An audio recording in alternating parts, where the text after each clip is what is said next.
The morning they brought Sever to the shifting floor, I was already standing at the far end of the hall. I had been there since before the torches were lit. My steward had found me at first gray light, standing at the iron-inlaid threshold, and had said nothing, only bowed and retreated because he had learned long ago that when I stood somewhere very still and very early, the wisest thing was to leave me there.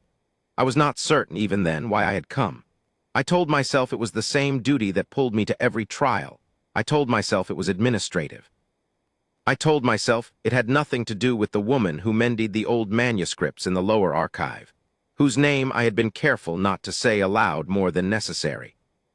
Ironvault's Great Hall is not a warm place. It was built by my great-great-grandfather, who believed that grandeur lived in gray stone and iron, and he was not wrong. The hall is magnificent in the way that cold things are magnificent, all shadow and height, and the quiet echo of footsteps on polished floor. The shifting floor itself is at the hall's heart, a circular expanse of dark stone inlaid with iron filigree, lines running in patterns so old that no living scholar can read their full meaning. When a wolf shifts on the iron inlay, the metal holds the impression, warms briefly, records the weight and shape of the wolf's power, the way iron remembers heat. The council had used this floor to test every contested omega, every claimed foundling, every disputed birth for 400 years. It was efficient and merciless, and it did not care about the person standing on it. I had never been troubled by any of that before. I was troubled by it now. Thessa arrived early, as she always did when she had engineered something she intended to enjoy. She was the oldest member of my council, not old enough to have remembered my father's reign in full, but old enough to speak of it with the authority of one who had. And she moved through the hall with the ease of a woman who expected the room to arrange itself around her. She wore her council robes, which was itself a statement. This was, in her view, an official proceeding, and not, as I had quietly suggested to her twice in the preceding week, an unnecessary exercise. "My lord," she said, stopping several paces from me and inclining her head, "I had not expected you to arrive before the proceeding." "It is my hall," I said. I said it evenly, the way I said most things, because I had been king for 11 years, and I had learned that the voice carries more authority when it is unhurried. Thessa smiled the way she always smiled when she thought she had already won. "Of course, I only meant that we are early." "So are you," I said, and I went back to looking at the shifting floor. She did not push further. She rarely did. In the direct way, Thessa's skill was in the sideways movement, the accumulated pressure, the small positioned stones that added up to a wall you had not noticed being built until you found yourself on the wrong side of it. The matter of Sever was, in her estimation, one of those walls. She had been building it for 3 years, stone by quiet stone, and the shifting trial was the final piece. I understood her argument.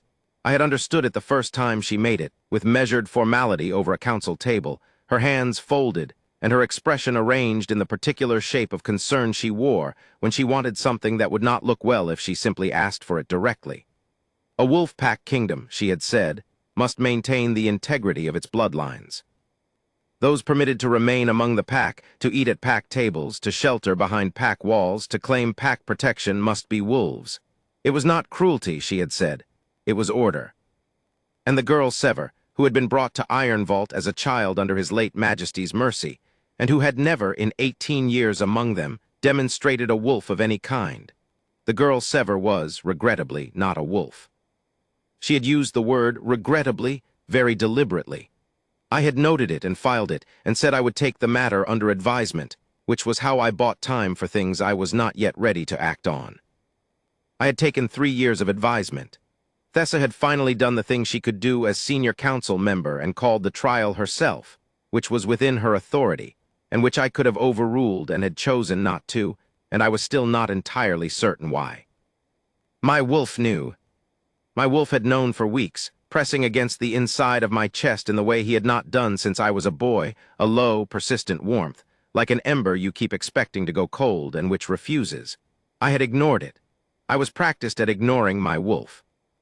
He had gone largely quiet in my 20s, after I became king and found that the business of ruling left little room for the kind of instinct that wanted to be followed without question, and I had come to think of his silence as something like a working arrangement between us. I ran the kingdom. He waited. He had not been waiting quietly lately. The hall filled in the way pack gatherings always filled, by status first, then by proximity to status, then by those who could not claim either and simply wanted to be present. The council took their seats at the stone table set to the right of the floor. The general pack, warriors, craftspeople, the small families who made up Iron Vault's working body, arranged themselves in the wide arc of the hall's middle space. A few of my commanders stood near the back, which was where I would have put myself if I had not already committed to this post near the front. I noticed several faces watching me, and then, when they found my expression unreadable, watching each other instead. Sever was brought in by two of the pack's junior attendants, not guards, which was a small mercy that I suspected Thessa had allowed purely to maintain the appearance of civility. She walked between them without being held, without being guided. She walked the way she moved through the archive, quietly with her attention distributed across the room rather than fixed at any single point, as though she were cataloging the space out of habit rather than anxiety.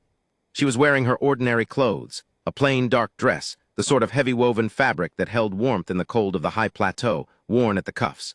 Her hair was pinned loosely, the way it always was when she had been working and had attended to it only as a second-hand consideration. She did not look afraid. She also did not look confident in the way that people perform confidence when they are afraid. She looked, I thought, like someone who had already decided what she could and could not control and had made her peace with the boundary. My wolf pressed forward the moment she walked through the door. I put my hand very briefly against the front of my coat, a private adjustment, nothing that would read to anyone watching, and he subsided to his ember warmth. I was careful not to look at her directly until I had steadied that. Then I looked at her directly and steadied it anyway because I was practiced. Thessa called the proceeding to order. She was good at this part. Her voice was measured and clear, carrying the hall without effort, and she framed the thing with impeccable procedural care. The trial, she explained, was not a punishment. It was a record-keeping exercise required of any pack member whose wolf had not been verified. All pack members were wolves. This was not a matter of belief or generosity. It was a matter of definition. The shifting floor would provide the verification. If Sever could shift and demonstrate a wolf, the matter was closed and she remained. If she could not, the ruling would be that she had been accorded pack protections in error, and those protections would be formally rescinded. The hall received this with varying degrees of reaction. A portion of them, particularly in the rows nearest the council table, received it with a quiet attentiveness that told me they had already decided the outcome and were here to see it made official. A smaller portion, mostly in the back arc, watched with the slightly uncomfortable stillness of people who were not certain they approved of what they were witnessing, but had not found the language to say so. I watched Sever. She stood at the edge of the shifting floor and listened to Thessa's explanation with the same distributed attention she had brought into the hall. I could not read her expression from where I stood, which was a further distance than I might have chosen if I were being honest with myself about why I had come early enough to claim a position. I could read her posture, and her posture was the same at the end of Thessa's explanation as it had been at the beginning, still, measured, and carrying some private quality that I found I could not name. Someone near the council table laughed. It was a small sound, not cruel in any dramatic sense, just the light, dismissive laughter of someone who had already dismissed the matter and was only waiting for the formality to catch up. One or two others followed it. The sound moved through the hall and then settled, and Sever did not react to it in any visible way, which made me dislike the people who had laughed rather more than the laugh itself had warranted. My wolf was very warm now. Not urgent, not demanding, but very present and very warm, in a way that had been building for weeks, and had lately begun to feel less like something I was managing, and more like something I was waiting for, which was a distinction I had not examined closely because I suspected that examining it closely would require me to act on it, and I had not yet determined what action would look like. Thessa finished, she turned to Sever. "You may approach the floor," she said. Sever walked to the center of the iron inlay. She did not hesitate at the threshold the way some people hesitated, which surprised me. There was something about the shifting floor that most wolves approached with a degree of ceremony, even when the ceremony wasn't required, as though the iron remembered and expected it. Sever simply walked to the center and stopped. She looked down at the iron filigree beneath her feet, then she looked up. For a moment, only a moment, her eyes found mine across the hall. I do not think it was intentional. I think she was simply scanning the room, the way she always did, and my face was in the arc of that scan. But her eyes stopped there briefly before they moved on, and I had the distinct impression that she had not been surprised to find me standing there, as though she had known I would be. My mark burned. It was not a figure of speech. The mate mark that every Alpha King carries on his inner wrist, the silver iron mark that has run in my bloodline for as many generations as the kingdom itself, which had been silent on my skin for 11 years. That mark burned, suddenly and with no warning, in a ring of heat around my left wrist, beneath my coat sleeve, where no one in that hall could see it. I did not move. I did not allow myself to move or to look at my wrist or to react in any way that the room might read. I had been trained for self-containment since before I could govern it by choice, and I called on all of it now, in the single most demanding test I had faced in a decade of being tested. The mark burned. Thessa gave the command. "Shift," she said. Simple, procedural, the word stripped of everything but its function. Sever closed her eyes. I have stood in this hall for every significant proceeding of my reign, and I have developed over those years a reliable sense for the room's atmosphere, for the weight of collective attention, for the difference between a room that is merely quiet and a room that is waiting. The hall was quiet in the ordinary sense for perhaps 2 seconds after Sever closed her eyes. Then it changed. I cannot say how I knew it was changing before anything visible had happened. My wolf was pressing forward with a force I had not felt in my adult life, and the mark on my wrist was burning with a heat that had moved past discomfort and into something closer to insistence. And the iron filigree on the shifting floor, which I had seen stay cool for every trial I had witnessed, was beginning, faintly but unmistakably, to glow. Not the ordinary brief warm glow of a wolf recorded. This was different. This was the iron remembering something it had not been asked to remember in 4 centuries. Something old enough that the pattern of the filigree itself seemed to be responding. The deepest lines of it, the ones that ran beneath the more legible surface pattern, the lines that the scholars said predated the kingdom's formal founding, and whose meaning no one had been able to read in living memory. Those lines were waking up. The first sound from the hall was not a gasp. It was a held breath, a room of people simultaneously stopping a breath they had not known they were taking, an involuntary pause of collective attention that was the most absolute silence I had ever heard in a populated space. Then Sever shifted. She did not shift the way wolves shift in Iron Vault's tradition, the controlled, practiced movement of muscle and bone and wolf nature that our pack had trained through generations, efficient and deliberate, and shaped by the discipline of centuries. What happened to Sever in the center of the shifting floor was not a practiced movement. It was something older than practice. It was something that had been waiting, held in the frame of an ordinary life, for the moment it was called, and now it answered the call not because Thessa had given the command, but because the floor had woken, and the woken floor was asking a question that was older than the command, and Sever's bloodline was the only answer it had been waiting for.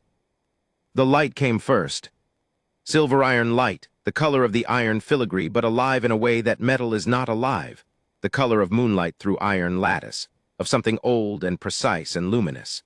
It rose from the floor's deep lines and met her, and where it met her it changed, became something warmer at the edges, like a forge light, like a light that came not from reflection but from within. She rose. I had heard the old texts describe the iron luniform. The senior archivists had made me study them when I was 14, as part of the curriculum for princes, because the bloodline that carried it had been in the kingdom's founding covenant, and I was expected to know the covenant's terms even if no one believed those terms would be tested in a living reign.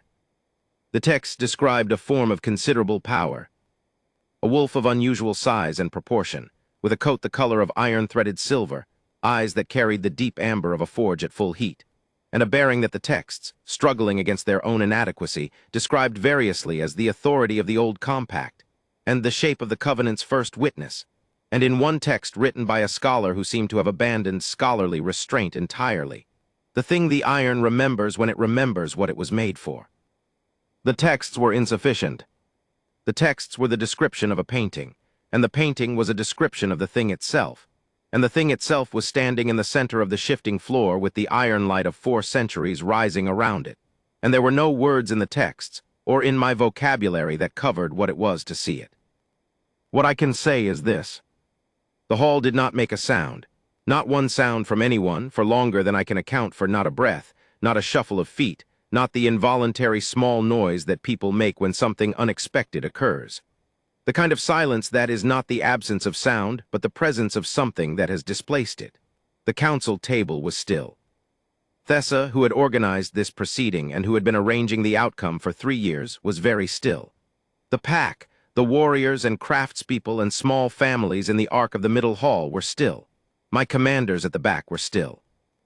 And the iron filigree of the shifting floor, 4 centuries of recorded wolves, 4 centuries of tests, was blazing. The deep lines, the old ones, the ones no one could read, they had opened.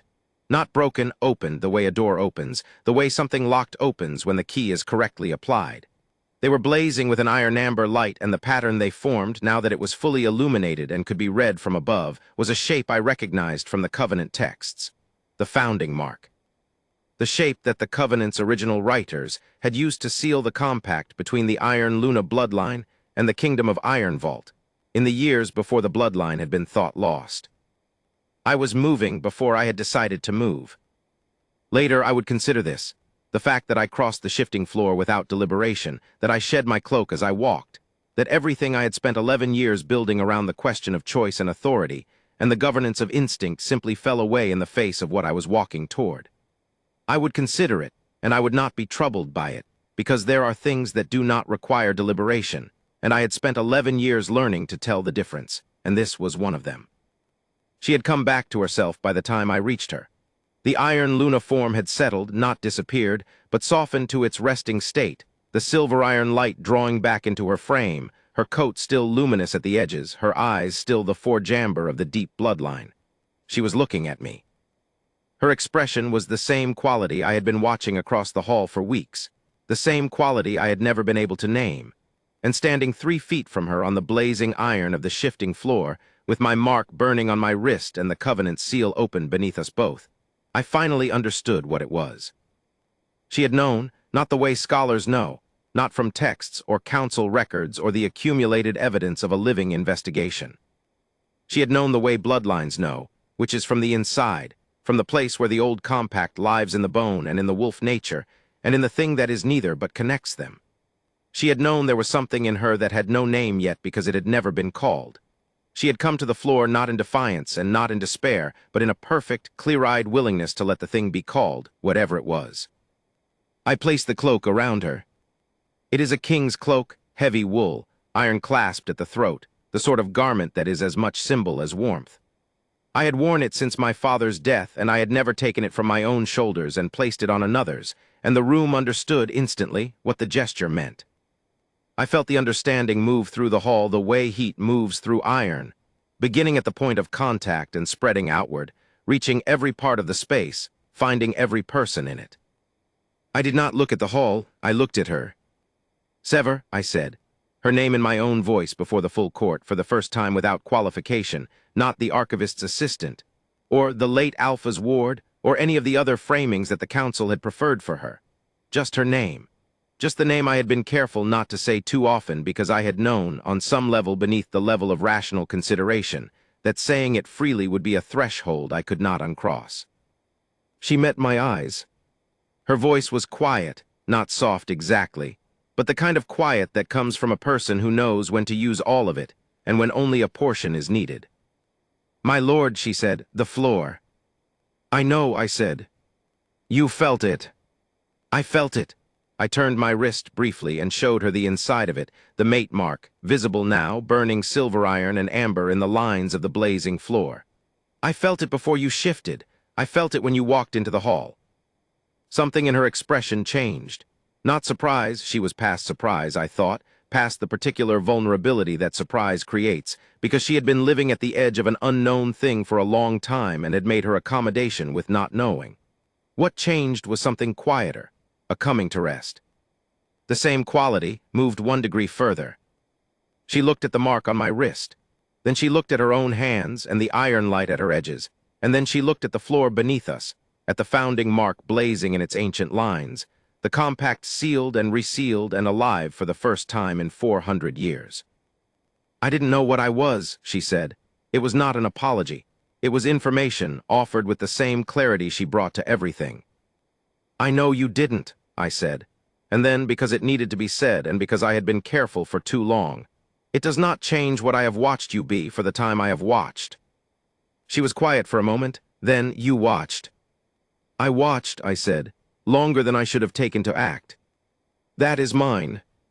The smallest change in her expression again, not a smile exactly, more the opening of a door. "The floor woke," she said. "Perhaps the watching was part of the floor's timing." I had not thought of it that way, and it settled into me like something correct. I was a king who had governed by rational process for 11 years, and I was standing on a shifting floor lit by 4 centuries of dormant iron compact, and the woman beside me had just suggested that the long waiting might have been shaped by something wiser than either of us. I found that I believed her. Behind us, the hall had not moved. I turned then, still standing beside her, not stepping away, because I had placed my cloak on her shoulders, and I was not removing the protection of proximity until I had given the room something more formal to understand, and I looked at my counsel. Thessa was still at her seat. She had not risen during any of this, which told me that the shock had been genuine and not performed, because Thessa always rose when she could claim the authority of rising. She was looking at the shifting floor and at Sever, and at the mate mark on my inner wrist, and her expression was the expression of a woman doing the rapid internal arithmetic of a new situation. I had seen that expression before, across other tables, and I knew what it meant. She was deciding how to position herself in relation to a development she had not controlled. I did not let her finish that arithmetic on her own terms. "Council Elder Thessa," I said. My voice carried the hall without effort, the way it always had. This was one of the things I had been trained for, the voice that fills a space without rising. "You convened this trial. What is your ruling?" She stood then. She stood the way Thessa always stood when she was about to do something she had not planned, but that she recognized as correct, with great dignity and a particular kind of deliberate slowness that turned the standing itself into a statement. "The trial," she said, "is concluded." A pause. "Then the shifting floor has given its verification. The pack records will be corrected." She bowed, not the slight incline of the head she gave to me in ordinary council settings. A full bow, the kind that had a specific meaning in Iron Vault's protocol, that was given to the Luna as distinct from the Lord, that had not been given in this hall in 4 centuries because there had been no Luna to give it to. The hall received this, and for one more moment held its collective breath. Then the first voice from the pack, not a council voice, not a commander's voice, but an ordinary pack voice from somewhere in the middle arc, said Luna. Quietly, almost experimentally, the word placed into the silence to see what it would do. It moved through the hall.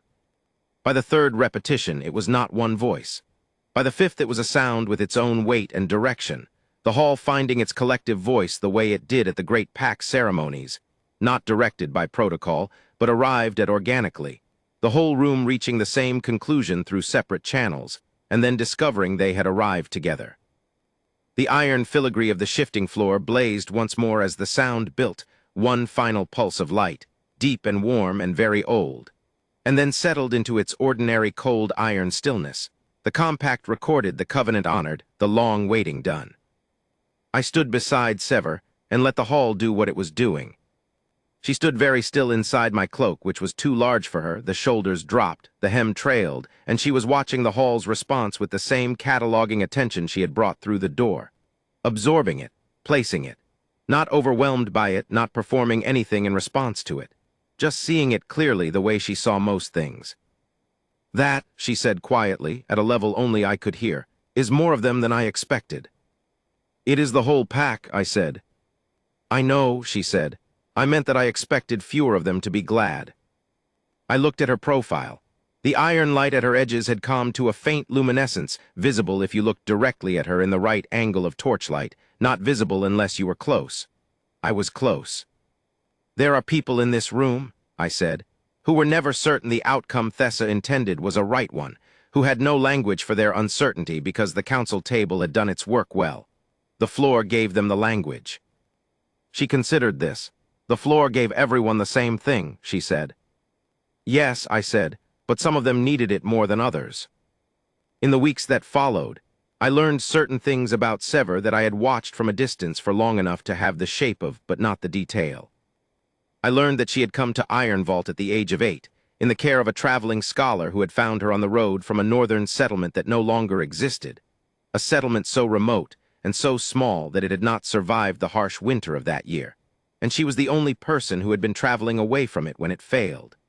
The scholar had brought her to my father's court because it was the nearest court, and because my father had been known to take in the unclaimed.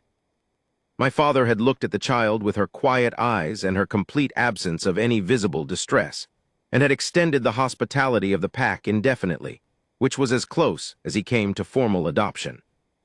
I learned that she had known from a relatively early age that she was different in the way the pack understood difference, that she would reach the age of shifting and not shift in the way the others did, that the trial would one day come for her, that the council's patience would outlast its hospitality.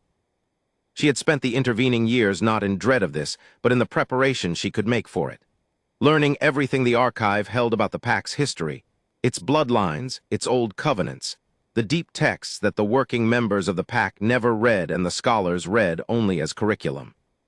She had read them because she understood, at some level below the level of named understanding, that whatever she was would be in the records somewhere, and the records were what she had access to. She had found the Iron Luna texts. She had read them many times. "Did you know?" I asked her the evening she told me this. We were in the archive, which had become the place we spoke most freely. It was her territory, the place where she was most fully herself, and I had found that I preferred the rooms where people were most fully themselves to the rooms where formality required them to be otherwise. "Did you know that was what you were?" She thought about this. She thought carefully about things, which I had noticed from my watching and which I confirmed now at close range. She did not answer quickly when the honest answer required consideration. "I knew the text described something that could account for what was in me," she said. "I knew the form was possible. I didn't know if I carried it. The bloodline was believed lost, the text said so. Believing yourself to be the vessel of a lost bloodline on the basis of text evidence and some warmth in your bones seemed like a very specific kind of pride that I hadn't earned." "So you waited," I said. "So I waited," she said, "for the floor to say what I couldn't. I had been a king for 11 years. I had made 11 years of decisions in rooms like the Great Hall, with councils and advisors and the weight of a pack's well-being in the balance. I had been very good at it, careful, measured, just, and not given to error. I had not been given to waiting. I had been given to the efficient application of relevant information at the appropriate moment, which is a different thing entirely. "I have not been good at waiting," I said. "You waited 11 years for your wolf to come back," she said, with the directness that was, I had come to understand, her natural register, not bluntness, which implies a disregard for the weight of words, but clarity which implies the opposite. "You did it well enough." "My wolf was not waiting," I said. "My wolf was waiting for a specific thing. That is different from the practice of waiting in general." She looked at me. "What was he waiting for?" "I believe you know the answer to that," I said. The corner of her mouth moved, the gesture she used in the place where another person might have smiled fully, a smaller and more deliberate expression, which I had come to value precisely because it was not given away freely. "I think I do," she said. "I wanted to hear you say it." "He was waiting for you," I said. "For this, for the floor to say what neither of us had language for." She was quiet for a moment. Around us the archive held its particular quiet, the stillness of old paper and old binding, the faint draft from the deep ventilation shafts that had been built into this floor of the hold centuries before central heating made them redundant. A candle between us on the reading table. The iron light at her edges, which I could see now with some reliability in candlelight, which I had come to look for without meaning to. "My lord," she said. "Aldrich," I said. I had told her this twice before, and I was telling her again, not with exasperation, but with the patience that I had apparently been developing without my knowledge for some years. "Aldrich," she said, and my name and her voice had a quality that I would need the better part of this reign to fully articulate. I spent a long time learning to read old texts about things that might account for me. I know a great deal about the Covenant. I know what the Compact says. I know the forms it takes, and the obligations it creates, and the history of the Iron Luna bloodline in relation to the Iron Vault throne. "Yes," I said. I don't know very much about you, she said. The person rather than the office. No, I said, you don't. I'd like to, she said. It was said simply, with the same precision she brought to everything, a request without performance, an opening without demand. I looked at her across the candle in the quiet of the archive, and understood that this was the thing I had been standing very still for at first light, in the cold of the great hall, before the torches were lit. Not the trial, not the proof the floor gave, or the mark on my wrist, or the covenant restored. This, the straightforward willingness of one person to know another one after a long time of careful watching from a careful distance, and the choice, finally, to stop watching and begin. I would like to tell you, I said. There is quite a lot, and some of it is tedious, and much of it will require the archive's records to verify because I have disputed the official account in several places. That corner of her mouth moved again. This time it went further, and I saw, for the first time, the full thing that it had been holding in reserve. A smile that belonged entirely to her, with the warmth and the dry intelligence of someone who had spent a long time in the company of old texts, and had a great deal of stored response ready for a world that finally, at some cost, deserved to receive it. I have time, she said. I live in the archive. You live in the Luna's chambers now, I said. The move is being arranged. I know, she said. I'm telling you that I spent enough time in the archive that I carry it with me. I have the patience of a scholar and the attention span of someone who has read the same text 40 times looking for a different answer. And did you find one? I said. A different answer. She considered. I found that the text was always correct, she said. I was reading it wrong. The answer was the same every time. I only needed the floor to show me how to read it. This was the woman who would become my Luna. This was the truth of her, which I had been watching from a distance long enough to have the shape but not the detail, and which I now had close enough to begin the work of actually knowing. I have been a king who governed by evidence and deliberation, and I am still that king, and that king was standing in an archive in the candlelight, and thinking that the evidence had been there for a very long time, presented clearly, and the only thing that had required the floor was his own reluctance to read it straight. My wolf was warm. Not the urgency of the trial or the burning of the mark in the hall's crisis moment, but the warmth of a hearth that has been lit properly and will stay lit, the warmth of a thing settled, a waiting completed, a compact honored in all the ways it was meant to be honored. I was not, in general, a man given to the particular contentment of being in one specific place. I had governed a kingdom from its great hall and its council rooms and its battlements and its border territories, and I had been present to all of those places in the way that a working king is present, fully, attentively, and with the understanding that the place is the task and not the destination. I had not understood, before this evening, what it was to be in a room simply because the room held the right person. I understood now. Tell me, Sever said, about the disputed accounts, the official version first, then yours. The official version, I said, is that my grandfather founded the Eastern Border Treaty in his 32nd year. And the disputed account. He was 31, I said. The court recorder added a year because my grandfather preferred not to have it known that he had accomplished something of significance before 32, which he considered a more authoritative age for significant accomplishment. The original register is in this room. Third shelf from the left, northern wall, brown binding, faded gilt lettering. Sever turned without hesitation, went to the third shelf from the left on the northern wall, ran her fingers along the spines, and extracted a slim volume with a brown cover and fading gold at the spine. She came back to the table and opened it. Your grandfather, she said after a moment of reading, was indeed 31. I know, I said. Why does it matter to you? She said, not challenging, genuinely curious. Because the record should be correct, I said. Because the age is part of the man, and the man is part of the treaty, and the treaty is still in force, and things that are in force should be traceable back to the truth of how they began.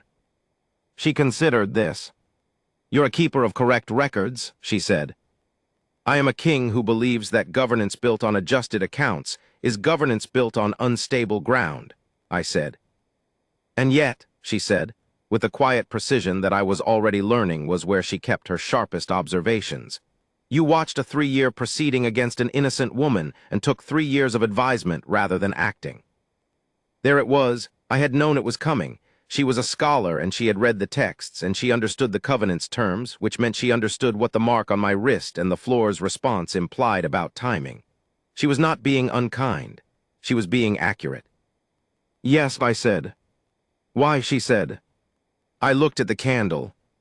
I had governed by honest evidence for 11 years, and honest evidence now required an honest answer.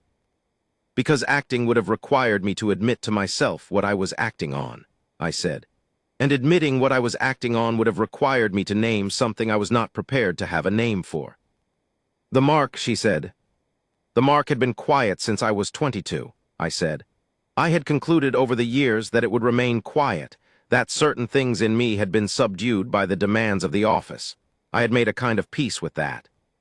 When it began to warm, when you came into the archive more regularly, when I found myself arranging my movements to account for the possibility of encountering you in the lower corridors, I did not want to examine what that was. "Because," she said, "because I have governed by evidence my whole reign," I said. "And the evidence I did not want to misread was you. If I named what I was feeling and I was wrong, if the warmth in the mark was something other than what it appeared to be, if the instinct was faulty, if the thing I was feeling was not what the compact describes, then I would have acted on an assumption and I would have been incorrect, and you would have been affected by my error." Sever was quiet for a moment. "So you waited," she said, "to protect me from a mistake." "Yes," I said. "That," she said, "is the single most careful thing anyone has ever done in relation to me." A pause. "It is also the most frustrating, but I accept both." "That is very precise," I said. "I told you," she said, "I'm a scholar." The ceremonies were not long in coming. Iron Vault had not had a Luna's ceremony in 4 centuries, which meant that the protocol had to be largely reconstructed from the Covenant texts and the ancient records, which Sever oversaw herself with an efficiency that the court found surprising and that I found entirely expected. She worked with the record keepers for 6 days and produced a ceremony format that was historically accurate, practically manageable, and, as she pointed out to me in the archive on the 5th evening, significantly shorter than the original, because the original had included 3 separate sequences of offerings that were premised on the Iron Luna Bloodline's specific agricultural associations, which Iron Vault had not practiced in 300 years, and which, Sever said, were already becoming redundant in the original texts, and had clearly been included by scribes who were reluctant to cut anything from a Covenant document on the grounds that they might need it later. "You are reforming the Luna's ceremony before you have undergone it," I said. "I am streamlining it," she said. "The meaning is preserved. The redundancies are removed. It will take 2 hours rather than 4.5, and no one will need to bring the agricultural offerings, which I note the current records indicate have not been stored in the correct quantities since the 2nd generation. "The council will have opinions," I said. "The council," she said, "may read the supporting documentation, which I have organized by original source text and cross-referenced with the current holdings. If they have concerns after reading the documentation, I will discuss them." I looked at her across the reading table, the same candle, the same archive. 6 days since the trial in the hall had not fully recovered from its own amazement, but was doing the work of recovery, as packs do, by absorbing the new reality into its daily operations 1 hour at a time. "You are going to be a very particular kind of Luna," I said. "I know what the Covenant says the Luna is," she said. "The Covenant describes someone who keeps the compact honest, who holds the record straight, who does not allow the pack's memory of itself to drift from what actually happened." She looked at me. "This seems consistent with what you value." "It does," I said. "Then I am not a particular kind of Luna," she said. "I am the kind the compact describes. The particularity has been in the interval."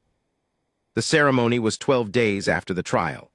The hall was full, fuller than the trial had been, because the trial had been attended by those who expected one kind of outcome, and the ceremony was attended by those who wanted to witness the outcome that had arrived instead. Thessa was in her council seat, and she was formal and correct, and she had, in the days between, done the political work of being on the right side of an irreversible development, with a thoroughness that I respected even as I did not entirely forgive her for the 3 preceding years. She had, to her credit, never attempted to revise the account of her role in the proceeding, which was more than some council members in similar situations had managed. Sever came through the hall doors in the Luna's formal dress, dark iron gray, which was the Covenant's traditional color, heavy and beautiful in the way that things made for significance are beautiful, and walked the iron inlay path from door to center without hesitation, the same way she had walked to the shifting floor. She walked the way she always walked. The hall watched her in the particular silence of people who are seeing something they want to remember correctly. I met her at the center. The ceremony required me to confirm the compact in the king's voice, which meant speaking the Covenant's opening lines from memory, the lines I had memorized at 14, studying in a room I had not thought I would ever need them in, learning the shape of a promise I had not expected to make in a living reign. I had reviewed them in the weeks before, not because I had forgotten them, but because the act of reading them again with what I now knew changed what they meant. I spoke them. Sever answered with the Luna's portion, the Bloodline's half of the compact, which she had also committed to memory, which she had read 40 times in the archive texts, which she now gave back to the hall in the clear, precise voice she used when she was being very deliberate. The iron filigree on the shifting floor warmed as the words completed, not the blazing of the trial, but a steady, even warmth. The compact acknowledged and renewed. The Covenant settled into its ordinary, ongoing function. The mate mark on my wrist warmed with it, and I did not put my hand over it. I placed the Luna's iron circlet on her head. She received it with the same quality I had watched across the hall for weeks and finally understood. The willingness to let the thing be what it was, fully and without reservation, whatever had gone before. The hall responded the same way it had at the trial, the sound that was not directed by protocol but arrived organically, the whole room finding its own conclusion. I heard my name in it, and I heard hers, and I heard the old compact word that the kingdom had not had cause to use in 400 years, but apparently still remembered, the way iron remembers heat. What I know now, that I did not know on the morning I stood in the cold of the great hall before the torches were lit. A king who has governed by evidence for 11 years is not a man without instinct. He is a man who has learned to hold instinct at a distance long enough to understand what it is saying before he responds to it. This is, in general, the correct approach. It is the approach that produces stable governance and sound decisions, and a pack that has confidence in the consistency of its lord. It is not, in every case, the right distance. There is a category of knowledge that does not benefit from the held distance. That is, in fact, diminished by it, made smaller than it is, made to wait in the cold of a great hall at first light, not because the waiting serves the knowledge, but because the man holding the distance has not yet admitted to himself that he already knows. The mark on my wrist had known. The deep iron filigree of the floor had known. My wolf had known for weeks, pressing against my chest with the warmth of something that was not a question, and had never been a question, and was only waiting for me to stop treating it like one. Sever had known, in the particular way of the bloodline, from the inside, from the old compact that runs in the bone, with the scholar's patience of a woman who had learned to live at the edge of a thing unnamed and trust that the name would come in the floor's time. I had been the only one taking advisement. She is in the archive now. This is not a change from before. The archive remains the place where she works most freely, where the record-keeping that she has understood as her natural task, since before she had a title for it, continues in the form it has always taken. What is different is that I go there, not as a king attending to official records, though that is how it began, and how the first several visits were framed, and how the court understood it for the first weeks. Now the court understands it differently, which is to say they understand it correctly, which is that I go there because the archive holds the right person, and because a man who has spent 11 years governing the form of a thing and waiting, without naming the waiting, for the substance of it, that man has earned the right to stop governing the distance. My wolf is quiet now, not the quiet of years ago, the withdrawal, the long, subdued arrangement between us. This is a different quiet, the quiet of something completed, of an ember that has found its proper hearth and does not need to press any more because the pressing is done. I am not certain I have a word for what this is from the inside. I have been a king who governed by words and records and the honest accounting of evidence, and this is a thing that sits below the level of words, in the iron-warm space where the old compact lives. I know this. On the morning of the trial, I stood in the cold of the great hall at first light, and did not examine why I was there. I told myself it was duty. I told myself it was administration. I have governed honestly for 11 years, and I was not quite honest with myself for those few hours, which is the only revision I would make to the official account of that day if the record were mine to write. Everything after was the floor saying what I had already known. The iron remembers. It does not embellish, and it does not simplify, and it does not wait past the appointed time. Neither in the end do I.